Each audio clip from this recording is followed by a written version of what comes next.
अच्छा जी, welcome channel पे। Master responsibility का एक क्वेश्चन है जो आजकल पूछा जा रहा है, तो मैंने कहा इस पर भी एक वीडियो हो जाए। वीडियो की जो इंग्लिश वर्जन है वो मैं अपने दूसरे चैनल द नाटिकल गुरु पे अपलोड कर देता हूँ। यहाँ पर एक उर्दू में इसका वर्जन या हिंदी में आप कह लें, इसका एक वर्जन बनाने का मकसद ये होता है कि वो चीज़ें समझ आ जाएँ। इंग्लिश में मैं इसलिए करता हूँ ताकि कुछ ऐसे भी सब्सक्राइबर हैं जो कि आउट ऑफ कंट्री हैं, जिनको उर्दू हिंदी समझ नहीं आती, और जो ये उर्दू, और कुछ लोग फिर कमेंट करते हैं कि उर्दू हिंदी में। तो मकसद ये होता है कि उसको एक्सप्लेन कर दिया जाए, अगर एग्जामिनर डीप जाए तो आप उसको आंसर कर सकें। अब बेसिकली क्वेश्चन है मास्टर रिस्पॉन्सिबिलिटी। अभी ओरल में पूछा जाता है तो लोग इसको कंफ्यूज करते हैं रिस्पॉन्सिबिलिटीज़ एज पर सोलास से। ठीक है, वो भी आपकी रिस्पॉन्सिबिलिटी आती है, बट वो एक रेगुलेशन है। ठीक है, वो तो रिस्पॉन्सिबिलिटी है ही है, लेकिन जब ये एग्ज़ाम में आपसे पूछा जाता है और आपको मेंशन नहीं किया जाता कि जैसे कि सोलास की रिक्वायरमेंट है, आपने डिस्ट्रेस को जाना है और उसमें रेस्क्यू करना है, मास्टर की रिस्पॉन्सिबिलिटी अगर वो जा सकता है। इसके अलावा कोई डेंजरस डेलिक्ट आपको रिपोर्ट करना होता है, ये मास्टर की रिस्पॉन्सिबिलिटी है। बट जब ये आपसे सवाल इन पर्टिकुलर ऐसे पूछा जाएगा जी मास्टर की रिस्पॉन्सिबिलिटी क्या है, ठीक है, तो वो बेसिकली एग्जामिनर आपसे जो पूछना चाह रहे होते हैं वो ये होता है कि जो डिफरेंट रैंक्स की रिस्पॉन्सिबिलिटी होती है, जैसे चीफ अफसर की एक सर्टन रिस्पॉन्सिबिलिटी है, थर्ड अफसर की है, सेकंड अफसर की है, किसी AB की है, कुक की है, तो इसी तरह वो पूछना चाह रहे होते हैं कि भाई मास्टर की क्या रिस्पॉन्सिबिलिटी होती है। तो सबसे अच्छा जो आंसर इसका आपको मिलता है ना, वो आपकी कंपनी के SMS में मिलता है। ठीक है, SMS में आप जाएंगे, एक चैप्टर होता है रिस्पॉन्सिबिलिटीज़। आप किसी भी रैंक पे जाएं, आपको मोस्टली कॉन्ट्रैक्ट के साथ ही जो आपकी रिस्पॉन्सिबिलिटीज़ होती है उसका भी एक मतलब वो पेजेस SMS से फ़ोटो कॉपी करके आपको साथ दिए जाते हैं, ताकि आप ड्यूरिंग योर टेन्योर पढ़ लें, या फिर आप जब ऑन बोर्ड जाएँ तो उसको पढ़ लिया करें। तो मैं, अगर आपने इसका जवाब बहुत अच्छा चाहिए तो आप किसी भी कंपनी का SMS मैनुअल उठाएँ, उसमें देख लें जी मास्टर की रिस्पॉन्सिबिलिटी क्या है, तो आपको आपका पूरा आंसर मिल जाएगा। अब ये टॉपिक बहुत बड़ा है, ठीक है, तो आप एटलीस्ट कोशिश करें कि इसमें आप 5 मिनट का आंसर तो एग्जामिनर को दें, और जितना कवर हो सकता है उतना इसमें मैं आप वीडियो में एक्सप्लेन करता हूँ आगे। आप इसमें से जितनी चीज़ें कवर कर सकते हैं उनको कवर करें। तो जी सबसे पहले जो है ना मास्टर, वो है क्रू का रिस्पॉन्सिबल। ठीक है, अब क्रू का क्या जो है, क्रू की जो फैमिलाइजेशन हो गई, उनके अप्राइजल हो गए, उनकी जो ट्रेनिंग होती है, उनके वेलफेयर होता है, ठीक है, उनका डिसिप्लिन कैसा है, और डिफरेंट जो एडमिनिस्ट्रेटिव मैटर होते हैं क्रू के, वो सारे आते हैं जी मास्टर के अंडर। ठीक है, इसी तरह जब कोई क्रू ज्वाइन करता है तो आपने चेक करना है, जैसे कोई थर्ड अफसर ज्वाइन किया है तो आपने चेक करना है उसके सर्टिफिकेट हैं, कंपनी की जो लिस्ट है सर्टिफिकेट, वो वाले सर्टिफिकेट उसके पास हैं। फिर आप चेक करेंगे भाई उसके पास मेडिकल है, वो वैलिड है कि नहीं है, एक्सपायर तो नहीं है। देन अगर कोई किसी का मेडिकल एक्सपायर हो रहा है ऑन बोर्ड या कोई सर्टिफिकेट, वो अपनी कंपनी को बताना है ताकि उसका अरेंज किया जाए, साइन ऑफ अरेंज किया जाए। इसके अलावा जो आपका सीफेयर का जो एम्प्लॉयमेंट एग्रीमेंट होता है उसकी आपने पूरी एक कॉपी मेंटेन करनी होती है। तो ये सबसे पहले आपकी रिस्पॉन्सिबिलिटी आती है एज अ क्रू। इसमें अगर फर्दर मैं डिटेल में जाऊँ तो काफ़ी चीज़ें हैं, लेकिन मैं इसको ऊपर से एक्सप्लेन कर रहा हूँ। आप फर्दर भी इसको अपने लफ्ज़ों में जिस तरह चाहें एक्सप्लेन कर सकते हैं। दूसरी रिस्पॉन्सिबिलिटी मास्टर की होती है जी अपने ओनर्स की तरफ या चार्टर की तरफ, कार्गो ओनर्स जो हो गए उनकी। अब मास्टर की क्या रिस्पॉन्सिबिलिटी है कि भाई जो कार्गो है वो एक जगह से दूसरी जगह सेफली डिलीवर हो जाए विदाउट एनी लॉस या डैमेज के। ठीक है, इसके अलावा ऐसी भी कोई चीज़ें ना हो कि जिससे उनका जो है एक पब्लिसिटी, नेगेटिव पब्लिसिटी हो, या उनके रेपुटेशन को या उनके बिजनेस इंटरेस्ट को डैमेज हो। ठीक है, और मास्टर जो है वो ओनर के किस तरह रिस्पॉन्सिबल है कि वो मेक श्योर करेगा कि जी वैसल सेफ़ है, एफिशिएंट है, और इकनॉमिकली जो है ना अपने ऑपरेशन रन कर रही है। ठीक है, इसके अलावा थर्ड पार्टी की किसी प्रॉपर्टी को वो मतलब शिप से डैमेज ना करे।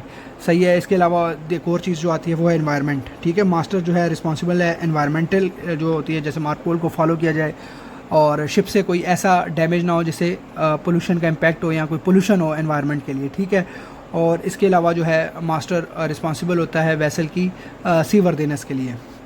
ये मैं पहले जो है सुप्रीम जो होती है ना मेन वो बता रहा हूँ। ठीक है, तो वेसल जो मास्टर की रिस्पॉन्सिबिलिटी है कि वो मेक श्योर करे कि जो आपका वेसल है वो सी वर्दी हर वक्त में, और एक एफिशिएंट ऑपरेशन और सिस्टम जो है उसमें काम कर रहे हैं। ये मास्टर की रिस्पॉन्सिबिलिटी है। अच्छा, दूसरी चीज़ जो आती है, एक और सुप्रीम चीज़ है, मतलब मास्टर की रिस्पॉन्सिबिलिटी है कि जी वो जो कंपनी की पॉलिसीज़ हैं, बेसिकली वो एक पार्ट है SMS का, लेकिन जो कंपनी की पॉलिसीज़ होती हैं, जैसे कि आपका हेल्थ एंड सेफ्टी है, ड्रग पॉलिसी है, ठीक है, एनवायरमेंटल प्रोटेक्शन पॉलिसी है, तो मास्टर ने इंश्योर करना है कि जी ये पॉलिसीज़ जो हैं ये ऑन बोर्ड इम्प्लीमेंट हो। ना सिर्फ ये इम्प्लीमेंट हो बल्कि उसने क्रू को भी मोटिवेट करना है, ठीक है, कि जी ये आप पॉलिसीज़ को फॉलो करें। आप क्रू के लेमैन की तरह आप उनको एक्सप्लेन करना है।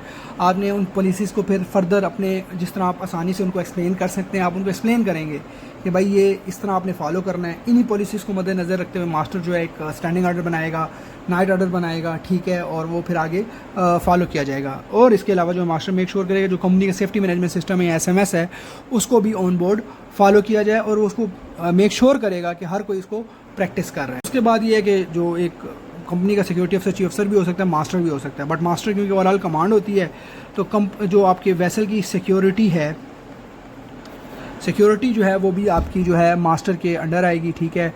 एक तो अगर वो शिप सिक्योरिटी अफसर है देन तो शिप सिक्योरिटी अफसर वाली सारी ड्यूटीज़ उसकी आ जाएंगी, ठीक है। मैं उसमें फर्दर एक्सप्लेनेशन मुझे पता है आपको जी किस तरह क्या सिक्योरिटी अफसर की ड्यूटीज़ होती हैं, ठीक है।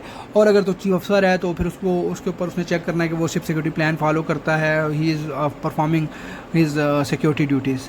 इसके अलावा जो मास्टर है इसका एक और काम होता है कि जी उसने जो ये कंपनी का सेफ्टी मैनेजमेंट सिस्टम होता है, SMS जिसको हम कहते हैं, इसका एक रिव्यू करना होता है। अपने टेन्योर में वो चेक करेगा कि भाई SMS में कौन सी शॉर्ट कमिंग्स हैं, वो कंपनी को रिपोर्ट करेगा। उसे लगता है कुछ चेंज होना है वो बताएगा, या कोई उसको ऐसा लगता है कि ये चीज़ इंप्लीमेंट सही नहीं हो रही, उसको भी वो रिपोर्ट करेगा। तो master review of SMS basically इसको कहते हैं, ये भी एक मास्टर की रिस्पॉन्सिबिलिटी में आता है। अब एक और चीज़ जो आती है वो मास्टर की एक और रिस्पॉन्सिबिलिटी है कि जो आपके लॉज हैं, ठीक है, रेगुलेशंस और लॉज हैं, उसके मुताबिक आपका शिप रन हो। अब इसके अंदर आप डिफरेंट क्लास के जो रेगुलेशंस हैं, इसके अलावा फ्लैग की रेगुलेशंस हैं, और इसी तरह फर्दर आप जाते जाएँ तो आप जिस पोर्ट में जाते हैं उसकी रेगुलेशन है, इस तरह IMO की रेगुलेशन है, डिफरेंट अथॉरिटीज़ हैं, MPA है, तो इनकी भी जो रेगुलेशंस हैं वो भी फॉलो करना भी मास्टर की रिस्पॉन्सिबिलिटी है।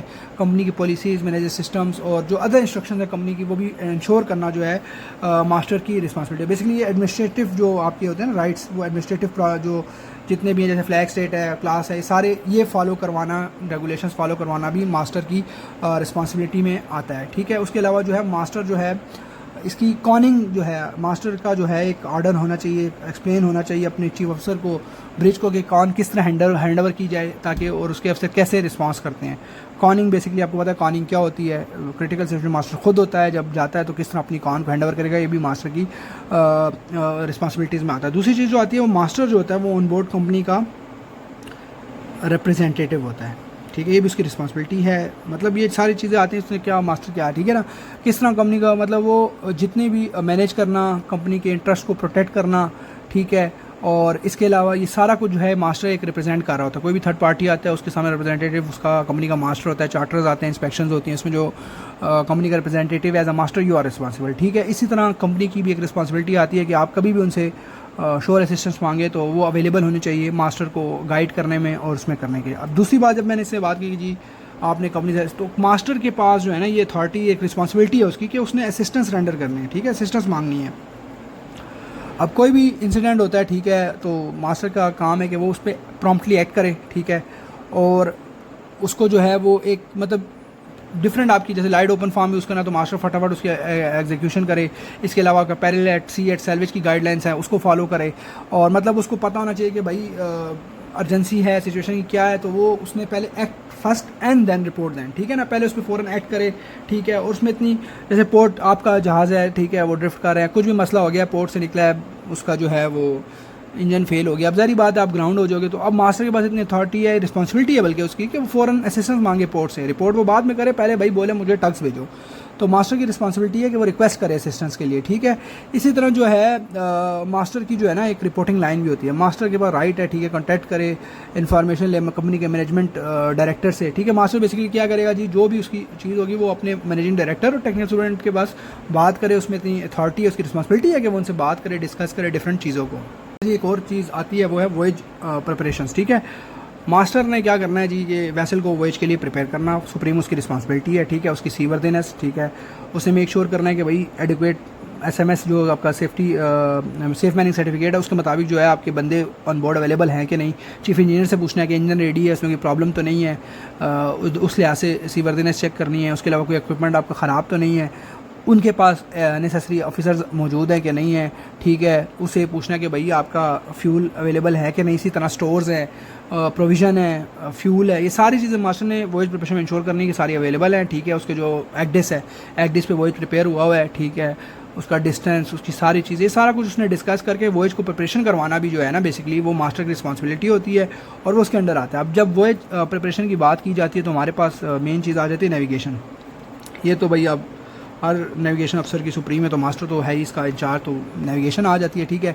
अब नेविगेशन की जब बात करते हैं तो अब नेविगेशन सेफ्टी है, ठीक है, कि वेसल सेफ़ है, जो वॉयज फॉलो कर रहे हैं, जो पैसेज प्लान फॉलो कर रहे हैं वो सेफ़ है कि नहीं। क्योंकि अगर मास्टर नेविगेशन में कोई मिस्टेक करता है तो इससे बहुत बड़ी कैजुअलिटीज़ होती हैं, कोलिजन हो सकती है, ग्राउंडिंग हो सकती है, तो ये एनवायरमेंटल, इससे फिर एनवायरमेंटल पोल्यूशन हो सकती है, लाइफ का लॉस, तो ये बड़े इंपॉर्टेंट होता है। अब इसके लिए वो क्या करता है जी कि आप एक गुड सीमेंटशिप फॉलो करो, लास्ट फॉलो करो, कोलरेग है ठीक है उसको फॉलो करो, फीड ऑपरेशन मैनुअल बड़ा मतलब कंपनी की पॉलिसीज मेंशन होती हैं यूकेसी से, ये सारी रिलेटेड जो चीज़ें हैं ना ये मास्टर की रिस्पॉन्सिबिलिटी है नेविगेशन ठीक है। इसने सेफ नेविगेशन और सीवर्दिनेस को हर मद्देनज़र रखना है कैप्टन ने हर वक्त ठीक है। और इसी तरह इसने जो है ना अपने standing order, night order issue करने हैं। भाई आप जा रहे हो, सो रहे हो, तो आपने लिखना है नाइट ऑर्डर की क्या क्या है, क्या होना है। इसके अलावा आपकी लैंडफॉल हो रहा है ठीक है, तो मास्टर ने लिखना है कि भाई मुझे इतने बजे बुलाया जाए। जो सारी इंस्ट्रक्शंस होती हैं सारी मास्टर की रिस्पॉन्सिबिलिटी में बेसिकली आती हैं। एक्शन की बात हुई तो मास्टर को different presence on the bridge ठीक है ना, प्रेजेंस ऑन द, हम लिख लेते हैं जी प्रेजेंस, मास्टर की जो प्रेजेंस है ना ब्रिज पे वो कब कब होनी चाहिए। वैसे तो जब भी मास्टर को कॉल मिलेगी ना उसने ब्रिज पे होना है, ये तो होगी कॉलिंग द मास्टर जो आपको पता है बेसिकली ठीक है। तो उसकी रिस्पॉन्सिबिलिटी है कि भाई जब जहाज़ पोर्ट के अंदर जा रहा है, निकल रहा है, मास्टर ब्रिज पे होना चाहिए। हैवी ट्रैफिक है, डॉकिंग अनडॉकिंग हो रही है, शिफ्टिंग हो रही है वेसल की, लैंडफॉल है ठीक है, और यहाँ अफसर ने बुला लिया वो तो है ही है। एंकर स्टेशन में मास्टर को होना चाहिए, रिस्ट्रिक्टेड विजिबिलिटी हो जाए तो मास्टर को होना चाहिए, रिस्ट्रिक्टेड वाटर हो जाए तो मास्टर को होना चाहिए ठीक है। कोई नेविगेशन हज़ार्ड की विसिनिटी है, फाउल वेदर हो गया, हैवी वेदर हो गया तो मास्टर को आना चाहिए ऊपर ठीक है। तो ये डिफरेंट सिनेरियोज़ हैं, मास्टर की रिस्पॉन्सिबिलिटी में आता है कि उसकी किस किस टाइम पे प्रेजेंस होनी चाहिए ब्रिज के ऊपर। इसके अलावा जो है मैंने पहले ही बता दिया कि एनवायरमेंटल की जो सेफ्टी होती है ठीक है, safety of person on board, vessel, cargo, protection of environmental, accidental protection, safe and environmental जो है बिल्कुल मास्टर की ये रिस्पॉन्सिबिलिटी आती है ठीक है। आप जब बात करते हो डिफरेंट चीज़ों पे, इसी तरह मैं अगर बात करता हूँ कार्गो हैंडलिंग ठीक है, मतलब बेसिकली चीफ ऑफिसर देख रहा होता है cargo handling, blast operation, tank cleaning, लेकिन मास्टर ने इंश्योर करना है कि जी ये एक सेफ़ और प्रॉपर वे में जो है ये सारे ऑपरेशंस किए जा रहे हैं ठीक है। आपको पता होगा जैसे इनक्लोज स्पेस एंट्री है, टैंक क्लीनिंग होती है, इनक्लोज स्पेस होती है, तो उसके परमिट पे आजकल साइन भी मास्टर करता है। तो he must ensure that the full जो शिप का ऑपरेशन है वो एक सेफ़ मैनर में हो रहा है, और वो जो सारा ऑपरेशन होगा ये भी मेक श्योर करेगा इकोनॉमिकली जो है वेसल की रिस्पॉन्सिबिलिटी होती है मास्टर की कि एक कॉस्ट इफेक्टिव मैनर में जो है ना आपका शिप रन किया जा रहा है। अब इन सब चीज़ों के तो बेसिकली रिस्पॉन्सिबिलिटीज़ आगे मास्टर की मेन चीज़ होती है जी वेसल का मेंटेनेंस एंड रिपेयर ठीक है। अब मास्टर की एक अल्टीमेट रिस्पॉन्सिबिलिटी है कि जी वो इंश्योर करेगा कि जी आपका जो प्लान मेंटेनेंस सिस्टम होता है उसमें हर चीज़ लिखी होती है, तो मास्टर ने इंश्योर करना है कि भाई हर कोई अपनी उस तरह मेंटेनेंस कर रहा है ठीक है, कोई रिपेयर कर रहा है, सारी जो है चीफ इंजीनियर वो रिस्पॉन्सिबल होगा मास्टर को बताए कि भाई ये मेंटेनेंस हो रही है, ये रिपेयर्स हो रहे हैं ठीक है। तो मास्टर ने इंश्योर करना है कि सारी maintenance as per the plan maintenance system है ठीक है। और मास्टर जो है वो डायरेक्टली इंश्योर करेगा कि टेक्निकल सुपरिटेंडेंट को बताएगा कि क्या जो रिपेयर्स हो रहे हैं, शोर टीम चाहिए वो भी मास्टर करेगा, देखेगा कि भाई शोर टीम चाहिए, और कोई मेजर रिपेयर है तो उसके लिए बताएगा, और एक टाइमली मैनर में जो है ये सारे रिपेयर्स होने चाहिए। तो ये मेंटेनेंस एंड रिपेयर भी मास्टर की रिस्पॉन्सिबिलिटी में आता है। फर्दर हम आगे जाते हैं तो इसमें आता है हमारे पास जो है सर्टिफिकेट्स ठीक है। अब जो सर्टिफिकेट्स हैं ये मास्टर जो आप जैसे ही मास्टर होता है उसकी रिस्पॉन्सिबिलिटी है जी स्टेशनरी और जो क्लासिफिकेशन सर्टिफिकेट हैं वो वैलिड रहें, सर्वे टाइमली होते रहे। टेक्निकल सुपरिटेंडेंट इसमें मतलब कंपनी की तरफ से रिस्पॉन्सिबल होगा, उसको बताया कि भाई ये सर्वे होना है, इधर होना है। तो टेक्निकल डिपार्टमेंट हेड जो है वो रिस्पॉन्सिबल होता है बेसिकली जितना भी सर्टिफिकेट का स्टेटस है और सर्वेज हैं वो टाइमली हों, और मास्टर उसको इंश्योर करेगा कि ये सारी इंस्पेक्शन जो सर्वेज हैं टाइमली हों। इसके अलावा सर्टिफिकेट की बात की तो फिर बात आती है इंस्पेक्शंस की। बहुत सी इन हाउस इंस्पेक्शंस होंगी जो मास्टर कैरियर आउट करेगा, इसमें इंटरनल ऑडिट्स भी आते हैं ठीक है। इनके अलावा जो है वो आपका मेस रूम और गैली की इंस्पेक्शन होगी, स्टोर रूम की इंस्पेक्शन होगी, वॉशरूम्स की होगी, लिविंग क्वार्टर्स की होगी, क्रू की हेल्थ एंड सेफ्टी की होगी ठीक है, उनको एक डिसेंट लिविंग कंडीशंस मिल रही है, कोई एनवायरमेंटल इशू ऑन बोर्ड नहीं है, गार्बेज जो है वो सेग्रीगेट। तो ये सारे इंस्पेक्शंस जो है ये मास्टर की रिस्पॉन्सिबिलिटी आती है ठीक है।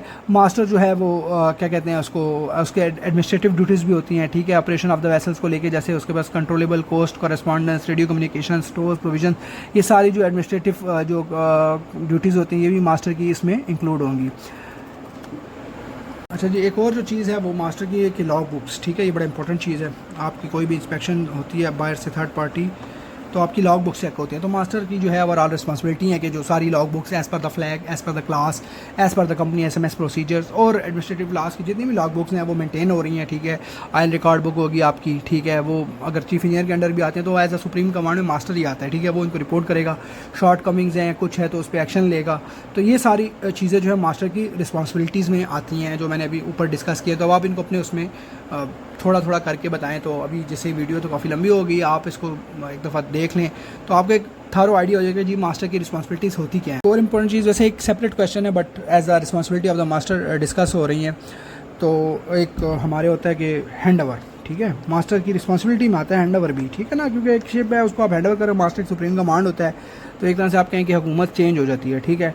तो इसमें जो आउटगोइंग मास्टर होता है उसकी रिस्पॉन्सिबिलिटी होती है कि वो वेसल को सीवर्दी रखे हाल रिस्पेक्ट में, ठीक है, एक रिटन मेमोरेंडम बनाए ऑपरेशंस का, ठीक है, और एक जनरल कंडीशन ऑफ वेसल बताए जो मास्टर आ रहा है उसको, ठीक है, और जो भी आपकी डेफिशिएंसीज हैं शिप पे वो उनको बनाए और उसकी एक डिफेक्ट रिपोर्ट बना के कंपनी के टेक्निकल सुपरिटेंडेंट को भी दे, इनकमिंग मास्टर को बताए। इसके अलावा जो आपके पास फ्यूल, वाटर, स्पेयर पार्ट, जो भी आपके इन्वेंट्रीज है वो भी शेयर करें।